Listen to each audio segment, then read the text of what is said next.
Hello, I'm Instructor Jennifer Wallace with Custom Self-Defense, and in this video we're going to teach you how to use some of your takedowns to your advantage, especially if you're a little bit smaller person or if you have an attacker or opponent that's a little bit more difficult to take down.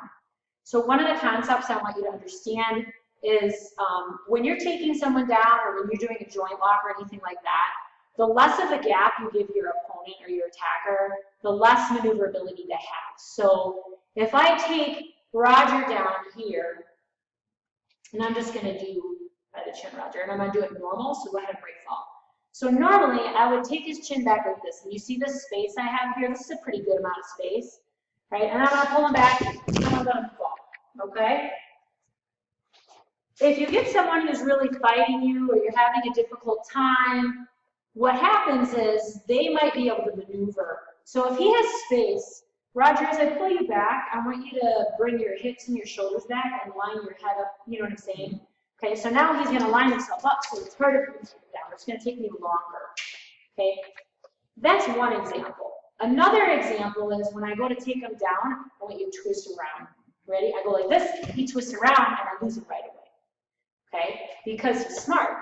And he knows that if he backs up, he's got to get down low so he can keep his head and his shoulders and hips in line in order to get out of that.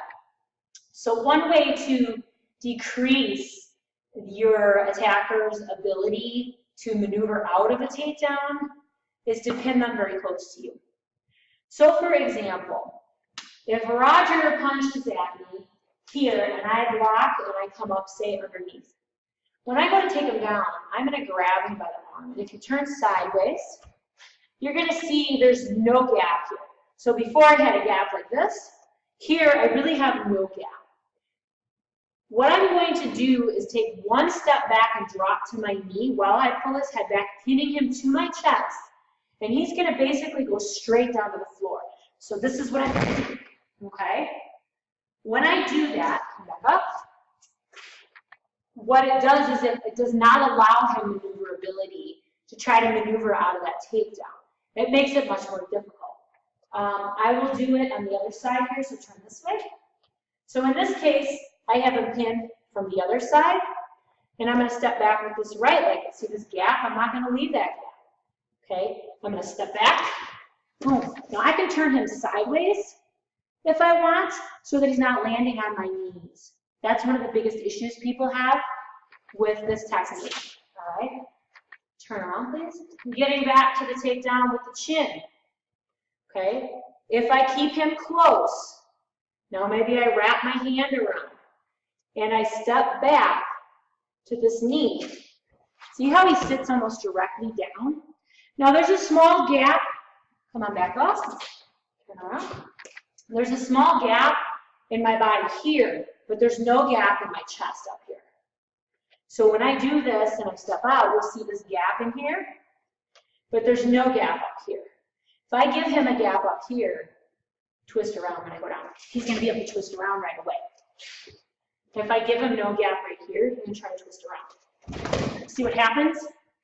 He can't twist. He tried, but he can't. So one of the hardest aspects with this type of technique is to make sure your opponent's not landing on your legs. Okay? So we'll do it from this position. Roger throws a right. I come in, say I smash him in the head, I pull him up, he starts to struggle, maybe I hook underneath. I can stay on top, pin on top of the arm if I need to. Okay? And then I'm going to step straight back, and in this case I'm going to turn him away from me. Okay? Come back up, the other direction, same thing. Okay, again, I come in here, I bring him up, and this way, please, stay right there, okay? And then I step back here, and turn him to the side. So I drop straight to my knee. When I drop straight to my knee, that causes him, come on back up, to collapse right down on himself. It does not give him room, turn this way, face the other direction. So if I have him here, and I give him a gap, say I'm here, he can walk with me, right? He can try to turn his way out. If I take the gap away, Soon as I drop down, his body, because his head gets yanked back so quickly, his body goes almost straight to the ground. So when the knee comes down, see how he falls almost right where he stands, okay? From here, I don't care what you do. You can strike.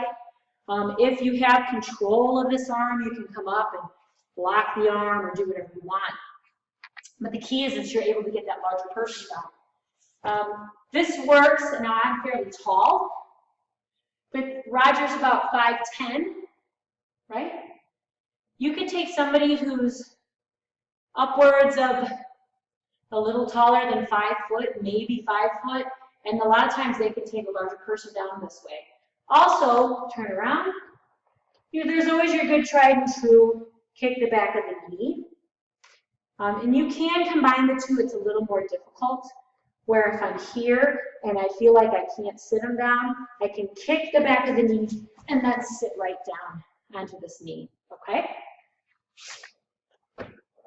My name is Instructor Jennifer Wallace, and this is Custom Self-Defense, and I hope you enjoyed this video.